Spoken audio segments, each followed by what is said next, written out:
Hello students, welcome back in Anju English Academy. I am Anju and today we are going to study class 9 chapter 3 from the book Movements, and the name of the chapter is Ishwaran the Storyteller by R.K. Lakshman. So let's start the chapter. There are two main characters in the story, Mahendran and Ishwaran, and the story begins with the line that this story was narrated to Ganesh by a young Mahendran. तो कहानी शुरू होती है कि Mahendran story सुनाता है गणेश को, but Ganesh is not the lead character in this story. There are only two main characters, Mahendran and Eshwaran. जो महेंद्रन है he was a junior supervisor and जो ईश्वरन है वो महेंद्रन का कुक है, and he was the story teller in this poem. इस story teller है ईश्वरन इस कहानी में. And why he is called a story teller? Because story telling is an art and Eswaran was very good at that. So that's why he was called a storyteller. First of all, we will learn about the main characters, Mahendran. Okay तो महेंद्रन के बारे में बात करते हैं. वो एक junior supervisor है in a firm which use to hire junior supervisors at various construction sites like dams, bridges, factories. Okay तो एक ऐसी फर्म में महेंद्रन काम करता है जो सुपरवाइजर्स को हायर करती है वेरियस कंस्ट्रक्शन साइट्स पर. ठीक है, तो इसी सिलसिले में जो महेंद्रन है जूनियर सुपरवाइजर है और उसे अलग अलग जगह पर प्लेस किया जाता था. So he has to move from one place to the other. कभी उसे कंस्ट्रक्शन साइट्स, रेलवे ब्रिज की कंस्ट्रक्शन साइट पे भेजा जाता था, कभी केमिकल प्लांट में भेज दिया जाता था, और इस तरह से उसे अलग अलग जगह पर जाना पड़ता था. But as he was a bachelor so he find it no difficulty to go from one place to the other. वो बैचलर था तो उसे प्रॉब्लम नहीं आती थी एक जगह से दूसरी जगह में शिफ्ट होने में. Okay but he was able to adjust himself to all kinds of odd conditions. अब उसे अलग अलग जगह पर जाना पड़ता था, कभी केमिकल प्लांट में, कभी रेलवे कंस्ट्रक्शन साइट के ब्रिज पर जाना पड़ता था, तो उसे डिफ़िकल्टी नहीं आती थी. वो जैसी भी कंडीशंस से वहाँ प्रोवाइड की जाती थी वो अपने आप को एडजस्ट कर लेता था, क्योंकि उसके साथ उसकी फैमिली नहीं थी, वो बैचलर था, सो वो अकेला भी था. ठीक है, बट वो कंस्ट्रक्शन साइट्स पर जब वो जाता था तो वो कैसी होती थी, ill equipped circuit house. Whether it is a ill equipped circuit house जहाँ पर मूल सुविधाएँ भी नहीं होती थी, वहाँ पर भी वो अपने आप को एडजस्ट कर लेता था. Weather it is a make shift canvas, चाहे वो कोई मेक शिफ्ट कैनवास हो. मेक शिफ्ट कैनवास क्या होता है, आपने देखा होगा कंस्ट्रक्शन साइट्स पर अक्सर तंबू लगे हुए होते हैं बाहर, उन तंबू को ही बोलते हैं मेकशिफ्ट कैनवास. तो वहाँ पर वो टेम्प्रेरी हाउसेज होते हैं, वहीं पर भी वो एडजस्ट कर लेता था. But one thing that he used to have with him always was Eshwaran, and Eshwaran was an asset to Mahendran. Eshwaran जो था महेंद्रन के लिए एक असेट था. ये क्वेश्चन आंसर्स में भी आएगा. तो असेट होता है यूजफुल पर्सन. तो Eshwaran was very useful to Mahendran. In what sense? He use to cook for Mahendran. वो महेंद्रन के लिए खाना बनाया करता था, वॉश्ड हिज क्लॉथ्स, उसके कपड़े धोया करता था, घर की साफ सफाई करता था, and chatted with his master at night. और जब रात को वो अपने मास्टर के साथ यानी कि महेंद्रन के साथ बातें किया करता था. अब देखिए महेंद्रन के पास कोई टीवी नहीं था, हमें ये बताया जाता है चैप्टर में. So Eswaran used to replace TV. तो वो टीवी का ही काम करता था, इंटरेस्टिंग सी स्टोरी सुनाया करता था, मन घड़त किस्से भी सुनाया करता था. And he has amazing capacity to produce vegetables and cooking ingredients. अब जब फार ऑफ प्लेसेस में महेंद्रन को पोस्ट किया जाता था, और जैसे किसी कंस्ट्रक्शन साइट पर जो ऐसी जगह पर पोस्ट कर दिया जाता था जहाँ दूर दूर तक कोई शॉप भी दिखाई नहीं देती थी, बिल्कुल सुनसान इलाका होता था, वहाँ पर भी ईश्वरन क्या करता था, उसके पास एक ऐसी कैपेसिटी थी कि वहाँ पर भी वो एक वेजिटेबल्स और कुकिंग इंग्रेडिएंट्स को कहीं से भी ढूंढ कर ले आता था और एक बढ़िया सा खाना बना देता था. वो एक्सपर्ट कुक था और बहुत ही डिलीशियस खाना बनाया करता था. तो ये थी कैरेक्टरिस्टिक्स महेंद्रन की और ईश्वरन की. अब मूव करते हैं मेन स्टोरी की तरफ. स्टोरी में क्या होता है. Now take a look at the daily routine of Eshwaran and Mahendran. Mahendran सुबह उठकर रेडी होता था और अपना ब्रेकफास्ट लेता था, और जो ईश्वरन है महेंद्रन के लिए खाना बनाता था और पैक करके उसे दे देता था. महेंद्रन अपना लंच लेकर और ऑफिस के लिए चला जाता था अपनी कंस्ट्रक्शन साइट्स पर. And meanwhile what Eshwaran used to do, Eshwaran घर की साफ सफाई करता था, कपड़े धोता था, and he used to take a bath after that. और वो जब नहाता था तो 5-6 बाल्टियाँ अपने सिर के ऊपर पानी डालता था, आराम से 2-3 घंटे लगाता था और फिर वो रेस्ट रेस्ट करता था। रेस्ट के टाइम वो क्या करता था, सोने से पहले he used to read stories of Telugu writers. Telugu writers की वो स्टोरीज पढ़ना बहुत ही पसंद करता था। And most of the time he used to read the supernatural incidents in the stories. जो स्टोरीज होती तेलुगु राइटर्स की, जो सुपर नेचुरल उसमें इंसिडेंट होते थे, भूतों की कहानियाँ, वो पढ़ा करता था और उन्हीं किस्सों को वो रात को महेंद्रन को सुनाया करता था। ऐसे ही एक बात है, रात के समय जब महेंद्रन घर लौट कर आया वापस, तो उन्होंने खाना खाया और ईश्वरन ने अपनी स्टोरी सुनानी शुरू करी। ईश्वरन ने बताया एक जो जिस जगह से वो बिलोंग करता है, that place is famous for timber. Timber क्या होती है, इमारती लकड़ी। जिस जगह से ईश्वरन बिलोंग करता था वो टिम्बर के लिए फेमस था। वहाँ पर बहुत बड़े टिम्बर यार्ड थे, यानी कि लकड़ियों के बड़े बड़े यार्ड्स थे वहाँ पर। और वो जगह एलिफेंट्स के लिए भी फेमस थी। तो जो लकड़ियाँ थी उनकी गठरियाँ बनाकर एलिफेंट्स के ऊपर रख दी जाती थी और वो एलिफेंट्स उन बड़ी बड़ी लकड़ियों के जो लॉग्स होते थे उनको टिम्बर यार्ड में लेकर जाते थे। तो एक बार क्या हुआ, ऐसे ही एक टिम्बर यार्ड में एक एलिफेंट था, ह्यूज सा एलिफेंट, बहुत बड़ा था। और उसको टस्कर कहा गया। क्या कहा गया, टस्कर। टस्कर होता है मेल एलिफेंट। तो ऐसा ही एक टस्कर पागल हो जाता है और वो टिम्बर यार्ड से भागकर और टाउन में एंटर कर जाता है। वहाँ पर रास्ते में जितने भी फ्रूट स्टॉल्स और जितनी भी शॉप्स आती हैं उनको तोड़ता हुआ, तहस नहस करता हुआ एक स्कूल की बिल्डिंग में एंटर कर जाता है।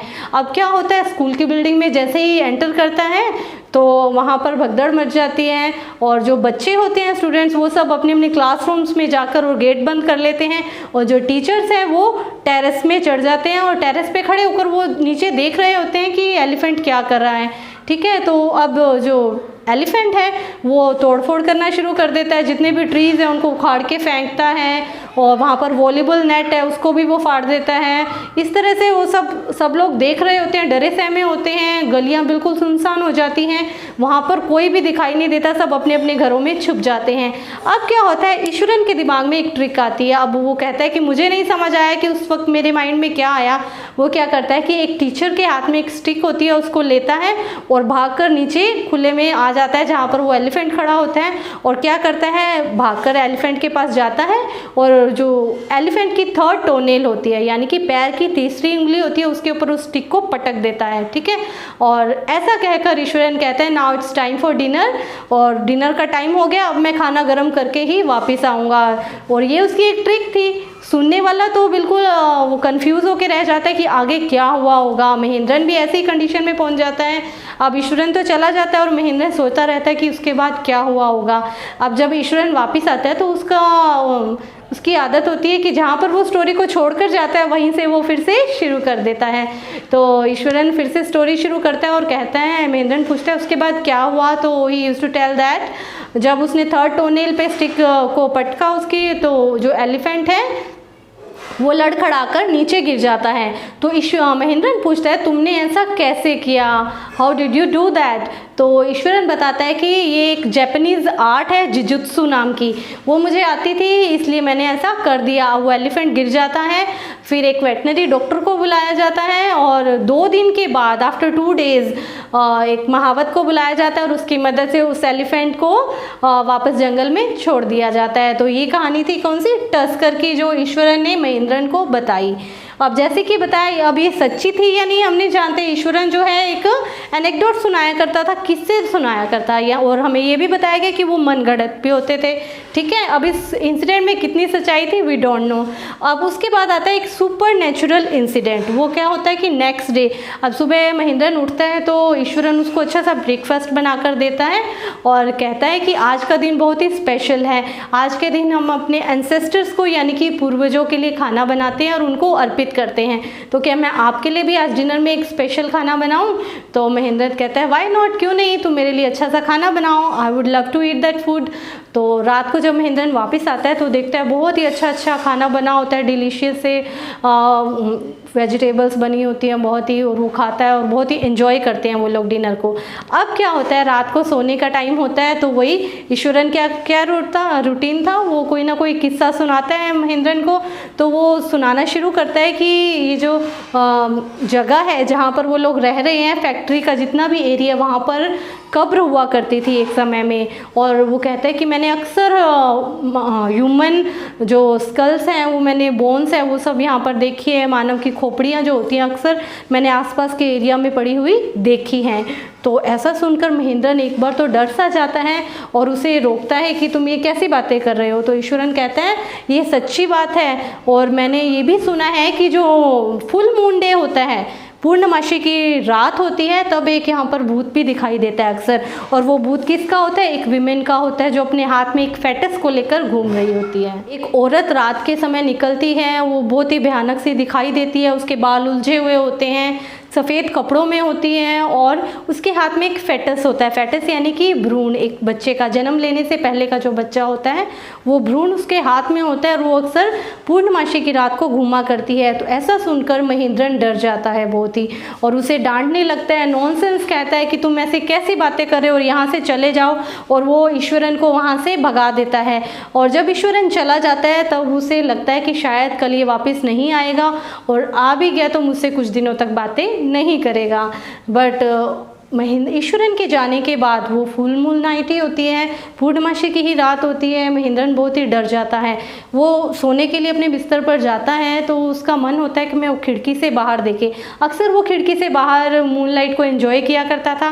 बट ईश्वरन की बताई हुई जो वो भूत वाली कहानी थी उसके माइंड में वो घूमने लगती है, तो वो सोचता है कि मैं बाहर जाऊँ या ना जाऊँ, और उसे रहा भी नहीं जाता। फाइनली वो खिड़की के पास चला जाता है, और जब वो खिड़की के पास जाता है 2 मिनट वहाँ पर खड़ा होता है तो उसे वही एक औरत घूमती हुई दिखाई देती है, और वो एज्यूम कर लेता है कि शायद ये वही भूत है। और उसके हाथ में एक गठरी भी होती है और धुआं सा होता है आसपास सा। तो महेंद्रन बहुत ही डर जाता है और वापस आ जाता है अपने बिस्तर पर, खिड़कियों को अच्छे से बंद कर लेता है। अब वो रात थी ऐसी बहुत ही, जब महेंद्रन बहुत ज़्यादा हॉरिफाइड हो जाता है और कुछ देर बाद उसे नींद आ जाती है। और जब वो सुबह उठता है तो ईश्वरन आता है और उससे वैसे ही चिल मूड में बातें करने लग जाता है, जैसे कि वो हमेशा मुस्कुराता हुआ आता है, उसी मूड में वो उससे बातें करने लग जाता है।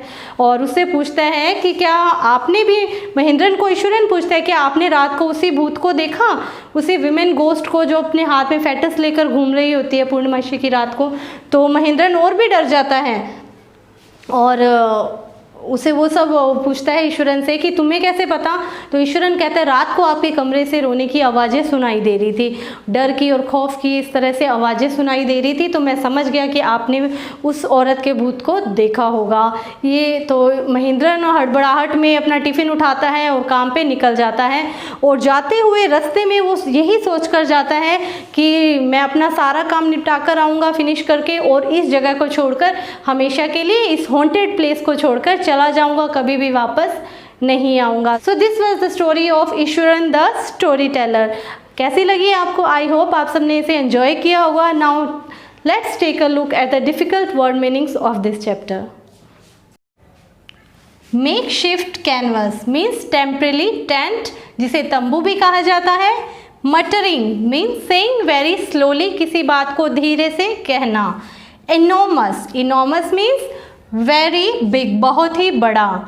टिम्बर, टिम्बर यानी कि वुड, लकड़ी, जिसे इमारती लकड़ी भी कहते हैं। टस्कर, टस्कर यानी कि male elephant. And foetus, foetus means a young one before it is born, जिसे भ्रूण भी कहा जाता है। तो आपको ये स्टोरी कैसी लगी कमेंट बॉक्स में ज़रूर लिखिएगा। And if you like the video then don't forget to like, share and subscribe my YouTube channel Anju English academy. I will be back with a new video with a new chapter. Till then, take care and thank you.